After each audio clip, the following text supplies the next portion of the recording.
तो राजनीति का सुपर संडे आज है और हमने आपको शुरू में भी बताया था सुबह कि आज कोविड और काउंटिंग दोनों के बारे में आपको हम लगातार बताते रहेंगे।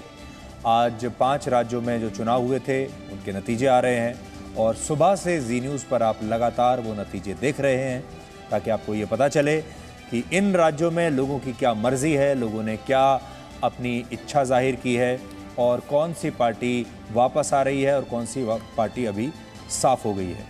टैली हमारी स्क्रीन पर जो है वो लगभग हर बात, हर तस्वीर आपके सामने स्पष्ट कर रही है।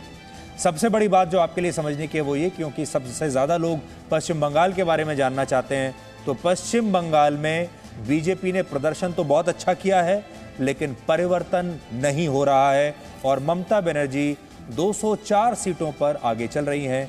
2/3 बहुमत के साथ ममता बनर्जी वापस आ रही हैं। ये उनकी हैट्रिक है, तीसरी बार वो मुख्यमंत्री बनेंगी, लेकिन वो नंदीग्राम में पीछे चल रही हैं, जो कि उनके लिए थोड़ा सा उन्हें असहज करने वाली बात है, उनकी छवि को चोट पहुंचाने वाली ये बात है, क्योंकि वो अपनी ही सीट से नंदीग्राम से पीछे चल रही हैं।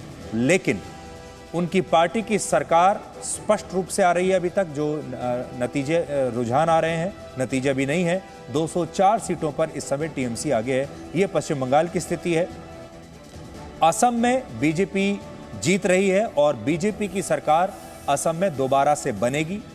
तमिलनाडु में डीएमके की वापसी हो रही है, डीएमके और कांग्रेस के गठबंधन की, एमके स्टालिन के नेतृत्व में।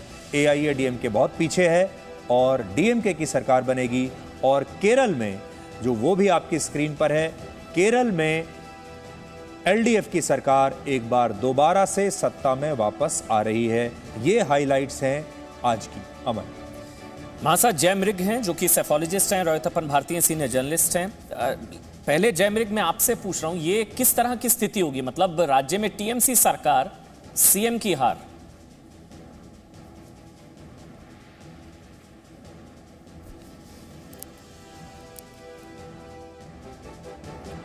जय मृग तक आवाज नहीं पहुंच रही। रॉय तपन भारती, यही सवाल मेरा आपसे है जी। टीएमसी की सरकार, सीएम की हार, फिर उनको दोबारा से उपचुनाव, अगर वो हारती हैं तो फिर उपचुनाव होगा 6 महीने के अंदर अंदर उनको जो है वापस किसी ना किसी सदन से, मतलब उनको चुनकर आना होगा। देखिए, संविधान में तो ऐसा कहीं नहीं लिखा हुआ है कि जो सदन का सदस्य नहीं है वो मुख्यमंत्री नहीं बन सकता है। ममता बनर्जी ये मौका किसी को नहीं देंगी और 6 महीने के अंदर में कंपल्सन है कि वो चुनाव उनको जीतना चाहिए, तो कोई ना कोई विधायक उनके लिए सीट खाली कर देगा। नीतीश कुमार ने ये गलती की थी बिहार में कि जब एक वर्डिक्ट आया था तो उन्होंने रिजाइन कर दिया और अपनी जगह पर जिनको मुख्यमंत्री बनाया, तो चुनौती के रूप में बड़ी मुश्किल हुआ। बहुत मुश्किल से नीतीश की दोबारा सत्ता में वापसी हुई। अभी चारों तरफ, अमन जी, मैं ये, सुधीर जी भी शायद मेरी बात से सहमत होंगे कि विपक्ष में कोई बड़ा दमदार नेता नहीं था पिछले 7 साल से। जब से मोदी जी आए हैं, मनमोहन सिंह जी की तबीयत ठीक नहीं रहती है, कांग्रेस की अध्यक्ष सोनिया गांधी जी भी बीमार ही लगभग हैं, वो भी लगभग पर्दे से बाहर रहती हैं। मुलायम जी भी पर्दे में कहीं नहीं दिखाई पड़ते हैं। मायावती भी सक्रिय नहीं है। अखिलेश यादव कोशिश करते हैं लेकिन वो लाइमलाइट में नहीं आ रहे। तो ममता बनर्जी, हालांकि उनकी उम्र 66 साल पहुंच गई है, उनको पता है कि विपक्ष में एक नेता की तलाश है, कोशिश हो रही है कि वो उसकी जगह वो ले लें। यदि वो लेती हैं तो अगले 3 वर्षों में वो बीजेपी के लिए चुनौती के रूप में खड़ा होने का प्रयास कर सकती हैं। अब देखना होगा कि उसमें लेफ्ट फ्रंट का तो सफाया हो ही गया बंगाल से। अब ये तमिलनाडु में भी एनडीए को नुकसान हो गया, एक राज्य इनके हाथ से निकल गया, तो ऐसे में एक ध्रुवीकरण आ रहा है। अब मेरी अपनी मान्यता है पत्रकार के नाते कि अगले 1 वर्ष में जनता उन सरकारों को मुहर लगाएगी, उसके काम का मूल्यांकन करेगी जो कोरोना के मामले में बहुत अच्छा काम कर रहे हैं, यानी हेल्थ फ्रंट के नाम पर। केरल में जो इलेक्शन का हुआ तो मैंने जब उसकी गहराई से अध्ययन किया तो पता चला कि वहाँ के हेल्थ मिनिस्टर ने बहुत शानदार काम किया। केरल के हेल्थ मिनिस्टर ने, उसके कहीं ना कहीं चर्चा वहाँ के चुनाव में होती रही, जिसका फायदा एलडीएफ को मिला और एलडीएफ की दोबारा सत्ता में वापसी हुई, जबकि एलडीएफ आमतौर पर वहाँ यूडीएफ और एलडीएफ की अदला बदली होती रही है। तो बंगाल में भी कोशिश होगी, हालांकि बंगाल के पास ऑक्सीजन सरप्लस है, उन्हें कोई दिक्कत नहीं होगी। मेडिकल का इंफ्रास्ट्रक्चर कलकत्ता से लेकर तमाम जिलों में बहुत अच्छा इंफ्रास्ट्रक्चर है। यदि ममता बनर्जी हेल्थ पर अच्छा काम करेंगी तो एक अच्छा मैसेज जाएगा। मुझे लगता है कि उन्हें हेल्थ पर काम करके दिखाना चाहिए और दूसरे राज्यों के मुख्यमंत्रियों के लिए भी ये चुनौती बनकर ये सामने आएगा। तो मैं कुल मिलाकर आगे का दृश्य देख रहा हूं कि चुनाव परिणाम तो आ गया, 2/3 बहुमत आने के बाद कंफर्टेबल रहेंगी, कोई इनको चुनौती नहीं देने वाला है। बीजेपी विपक्ष के रूप में एक आ गई, तो आगे वाले समय में एक नया बदलाव आएगा और जीएसटी काउंसिल में भी ये समस्या बीजेपी के लिए खड़ी कर सकती है विपक्ष की पार्टियां, क्योंकि उनकी संख्या जीएसटी काउंसिल में निर्णय सभी राज्यों के लोग मिलकर लेते हैं। उसमें तमिलनाडु आपके हाथ से निकल गया तो अब बीजेपी के लिए एक नई परेशानी शुरू हो सकती है। अमन जी, जय जी, इस तरह के कितने उदाहरण देखने को मिलते हैं जब सिटिंग सीएम अपनी सीट हार जाएं, पार्टी जीत जाए तो फिर उपचुनाव होगा, किस आगे क्या स्थिति बनती है? और इस इतिहास में कितने उदाहरण इस तरह के, सिटिंग सीएम हार जाए लेकिन पार्टी जीत जाए।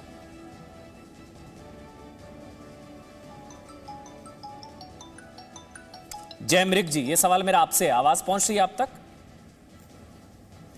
अच्छा, हाँ, आवाज पहुंच रही है। Thank you ji, thank you. ये सवाल मेरा आपसे। देखिए, ये बहुत एक अलग स्थिति है। हमने देखा 2001 में कि जयललिता चुनाव लड़ नहीं सकी लेकिन AIADMK चुनाव जीती। पहले भी ऐसे होता है कि चुनाव 2 सीटों से लड़ते हैं, 1 से जीत जाते हैं, लेकिन ये एक बहुत अजीब विडंबना है, अजीब स्थिति है, शायद पहले नहीं हुई है कि सिटिंग सीएम पार्टी जीत जाए लेकिन सीएम चुनाव हार जाए। अब बात यह है मतलब इतिहास में ऐसा कोई उदाहरण नहीं है आपके हिसाब से? मतलब एक, अब देखो सीटें बहुत हैं, नहीं, मुझे केवल 2001 का जयललिता का उदाहरण याद आ रहा है कि जहां वो लड़ी नहीं पाई थी, जब उनका पर्चा ही मंजूर नहीं। लेकिन इस तरीके का उदाहरण कि पार्टी जीते और सीएम हार जाए, ये बहुत मतलब रुझानों में रहता था, लेकिन अंततः सीएम जीत जाते थे। हालांकि हो सकता है रुझान है, हो सकता है वो जीत जाए, अभी शुरुआती बात केवल ये है कि ये 204, हाँ बिल्कुल शुरुआती है। लेकिन ये एक चीज है कि जो मैंडेट का साइज है 200 प्लस, मतलब इसमें ये नहीं अटकल लगाई जा सकती कि उसके बाद जो उपचुनाव होगा, अगर वो उपचुनाव लड़के उनको आना पड़ा तो वो कोई कठिन बात होगी। अगर ये 150-160 वाली स्थिति होती तो वो बहुत रोचक चुनाव हो जाता, लेकिन अब ये 200 के ऊपर जहां आंकड़ा गया है तो मतलब अभी कोई रोचकता नहीं होगी उसमें, it will be a foregone conclusion. कि क्या ममता बनर्जी जी को जरूरत थी नंदीग्राम से लड़ने की, या इसका कुछ फायदा हुआ है 30-40 सीटों का?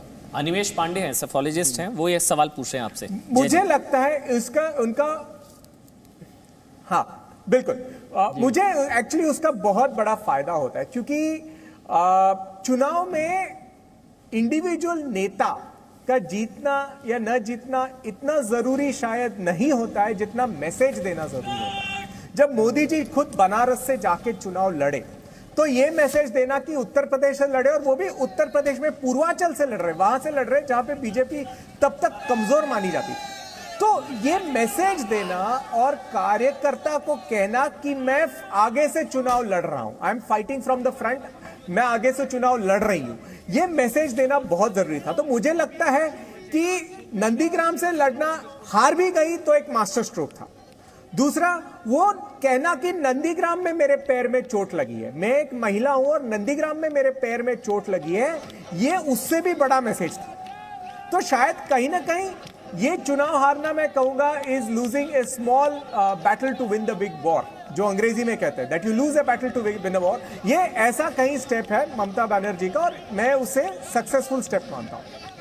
लेकिन ये भी तो है ना रोहितप्पन भारती जी, बीजेपी ने पूरी ताकत ममता बनर्जी को नंदीग्राम में घेरने में लगा दी, हो सकता है वो उसमें कामयाब भी शायद संभवतः होते नजर आ रहे हैं, लेकिन बाहर दूसरी तरफ तो पूरी तरीके से टीएमसी ने प्रचंड बहुमत हासिल किया, 204 की तरफ बढ़ रही है टीएमसी, पूरा फोकस नंदीग्राम पर हो गया था और शायद बीजेपी सफल भी रही है उसमें। ममता बनर्जी बीजेपी के इन आरोपों से घबरा गई थी कि 2 जगह से इसलिए लड़ रही हैं कि इनको हारने का एक भय पैदा हो गया है, इसी वजह से नहीं आई। उनको पता था कि शुभेंदु अधिकारी का वहाँ पर घर भी है, वहाँ के रहने वाले हैं, उनकी पकड़ अच्छी है, और शुभेंदु अधिकारी ने ही ममता बनर्जी के लिए वहाँ बेस बनाया था। आपको याद होगा अमन जी कि 2009 में, यानी 2011 में पहली बार वो मुख्यमंत्री बनी, 2 साल पहले वहाँ उपचुनाव हुआ तो शुभेंदु अधिकारी ने ही कमान संभाली थी और वहां पर ममता बनर्जी की पार्टी को पहली बार कामयाबी मिली और वो एमएलए के रूप में उनकी पार्टी वहां से जीत गई।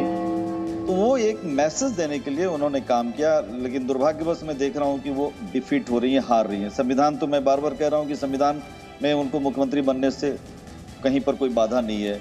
अब ये है कि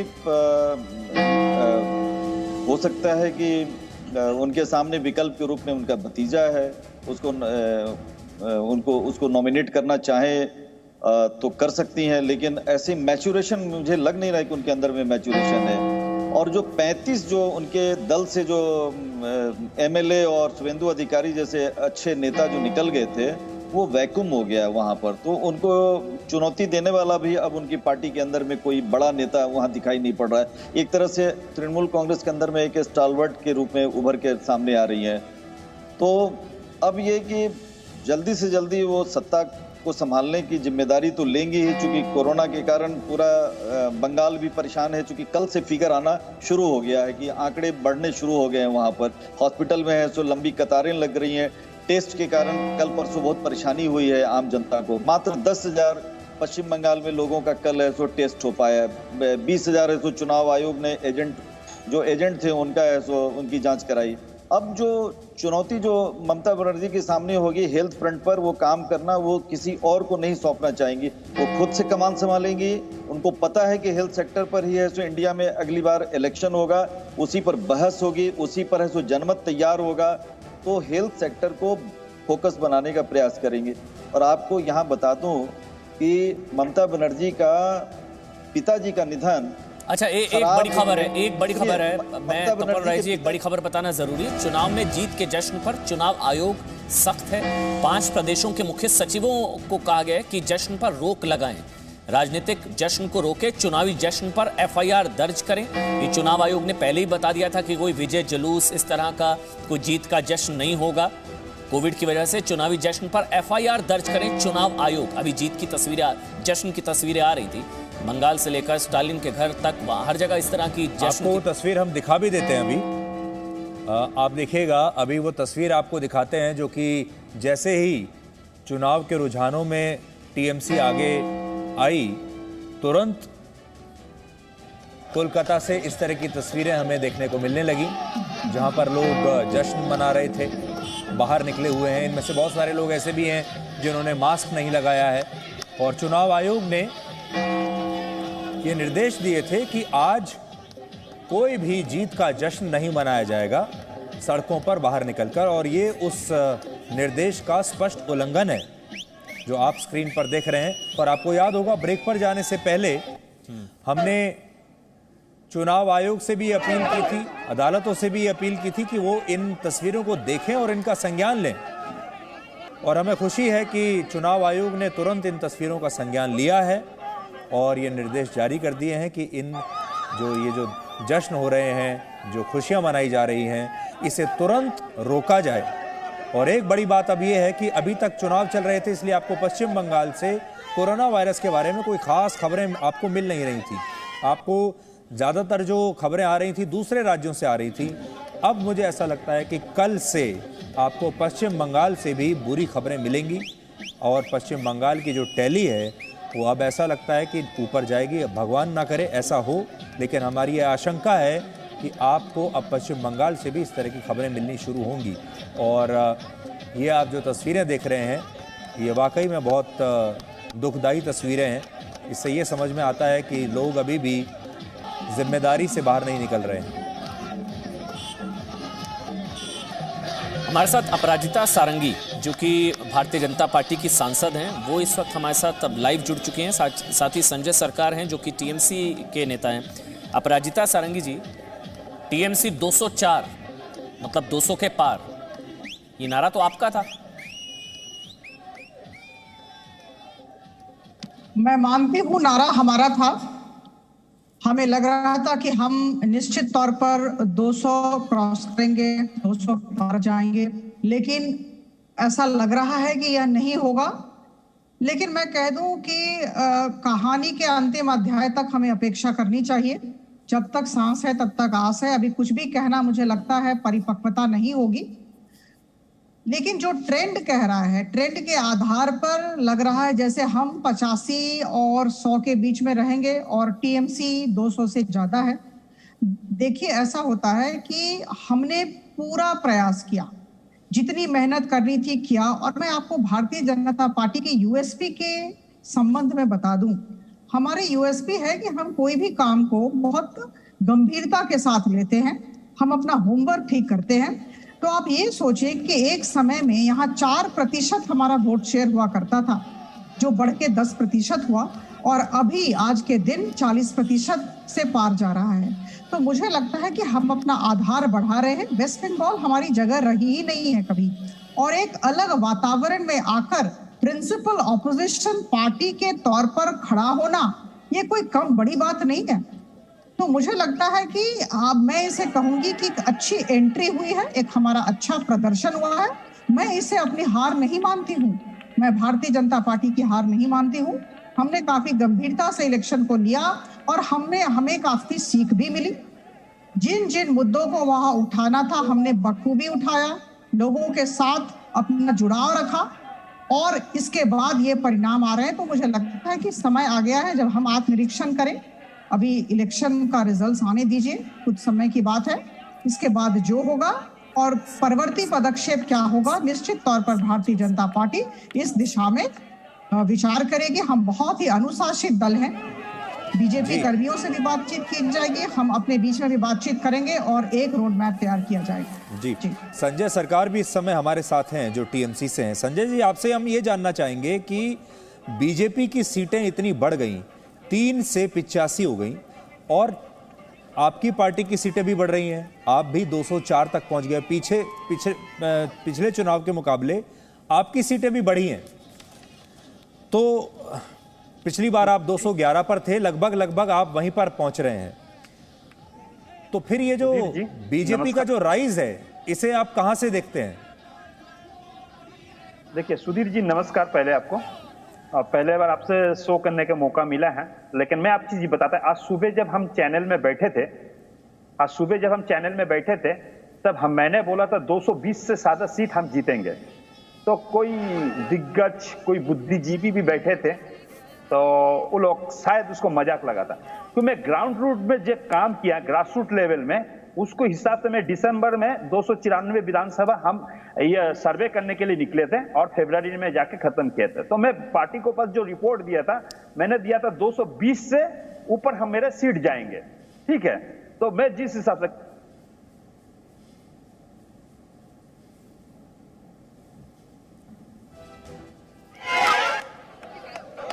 संपर्क हमारा कट गया। ठीक है, उन तक आवाज नहीं पहुंच रही, दोबारा उनसे कनेक्ट करने की कोशिश करेंगे। आ गए आवाज मेरे ख्याल से अब आ रही है। संजय जी आप बोल लीजिए, बीच में डिस्कनेक्ट हुआ था, आप बोल लीजिए। मैं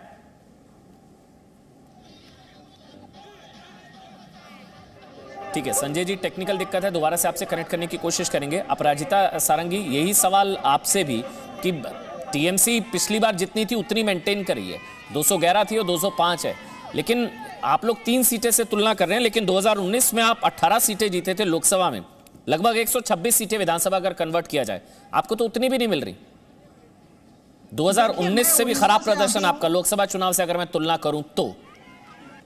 मैं आपको बता दूं, विधानसभा और लोकसभा के परिणामों की तुलना ना करें। मैं उड़ीसा से आती हूं, उड़ीसा में भी यही स्थिति है। लोकसभा की सांसद हूं, लोकसभा में 2019 में हमने बहुत अच्छा किया, लेकिन हमारी यहाँ सरकार नहीं है, हमने बहुत अच्छा नहीं किया विधानसभा में।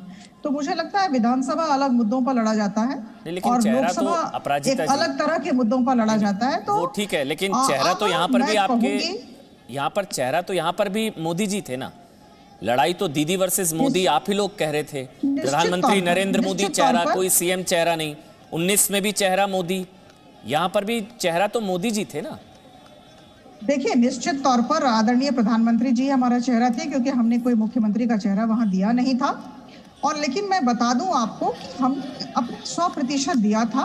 काफी सीखें मिलेंगी। मुझे लगता है कि देखिए 3 विधानसभा सीटों से 85 तक जाना, इस यात्रा को तो हम सलाम करें।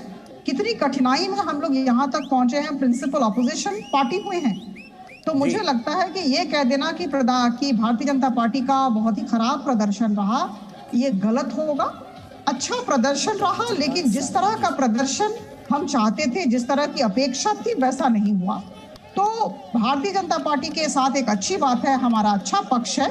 बहुत विनम्रता के साथ ये कहूंगी कि अगर कहीं गलतियां होती हैं तो हम मानते हैं, हम स्वीकार करते हैं और हम अपने को सुधारते हैं। तो हम देखेंगे आगामी दिनों में ये जो 85 सीट है ये बढ़ के 200 पार हो जाए। अपराजिता जी, मैं मानता हूं आपने बहुत अच्छा प्रदर्शन किया पश्चिम बंगाल में, 3 से 84 तक बीजेपी की टैली चली गई, लेकिन आप ममता बनर्जी का कोई नुकसान नहीं कर पाए, टीएमसी का कोई नुकसान नहीं कर पाए। टीएमसी को अब भी 205 सीटें मिल रही हैं, तो आपने अपनी सीटें तो बढ़ा ली, लेकिन टीएमसी का कोई नुकसान नहीं किया आपने।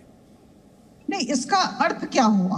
अगर हमने अपनी सीटें बढ़ाई, आप कहना चाहते हैं कि लेफ्ट डेसिमेट हो गया, लेफ्ट कहीं है ही नहीं। करीबन 3 दशकों से ज्यादा लेफ्ट की सरकार थी, लेकिन वहां लेफ्ट नहीं और हमने उनका वोट लिया, आप ये कहना चाहते हैं? मैं ये कहना चाहता हूं कि आपकी लड़ाई टीएमसी से थी, आपकी लड़ाई टीएमसी से थी, आप ममता बनर्जी के खिलाफ लड़ाई लड़ रहे थे, लेकिन ममता बनर्जी का आप कोई नुकसान नहीं कर पाए। आपकी लड़ाई वहां लेफ्ट से नहीं थी, कांग्रेस से भी नहीं थी, आपने उनका नुकसान किया। यानी आपने अपने जो सारा हथियार हैं वो गलत, सारी मिसाइल गलत डायरेक्शन में चला दी आपने। नहीं, अस्त्र शस्त्र बिल्कुल सही थे। मुझे लगता है चलाने में कोई गलतियां हुई होंगी, अस्त्र शस्त्र तो बिल्कुल सही थे। जो चलाने में गलतियां हुई है, मुझे लगता है इसका हम निरीक्षण जरूर करेंगे। और देखिए, लेफ्ट का ही वोट आया, मैं मानती हूँ अगर आया तो, क्योंकि इन्हें 205 मिला है, मैं मना नहीं कर रही हूँ, लेकिन अगर लेफ्ट को छोड़कर लोग भारतीय जनता पार्टी की तरफ आकर्षित हुए हैं, तो मुझे लगता है कि हम सब का जो एफर्ट्स रहा है, हम सब का जो परिश्रम रहा है, वो काबिले तारीफ है। इस हद तक हम आए हैं, लेकिन हम निश्चित तौर पर आगामी दिनों में सुधारने का प्रयत्न करेंगे और बहुत आगे जाएंगे। चलिए, 205 सीटों पर इस वक्त टीएमसी आगे, बीजेपी 84 सीटों पर आगे, 292 सीटों के रुझान लगभग आ चुके हैं, सभी सीटों के रुझान आ गए। असम में बीजेपी की सरकार, केरल में लेफ्ट की सरकार रिपीट कर रही है, इतिहास बदल रहा है 40 सालों का, और तमिलनाडु में डीएमके की सरकार, पुडुचेरी में बीजेपी, बंगाल में टीएमसी सरकार। 5 राज्यों के सबसे हमने कोशिश की है सबसे तेज नतीजों, सटीक विश्लेषण आप तक पहुंचाने की। Presenting B News app available on Google Play and App Store. Download it now.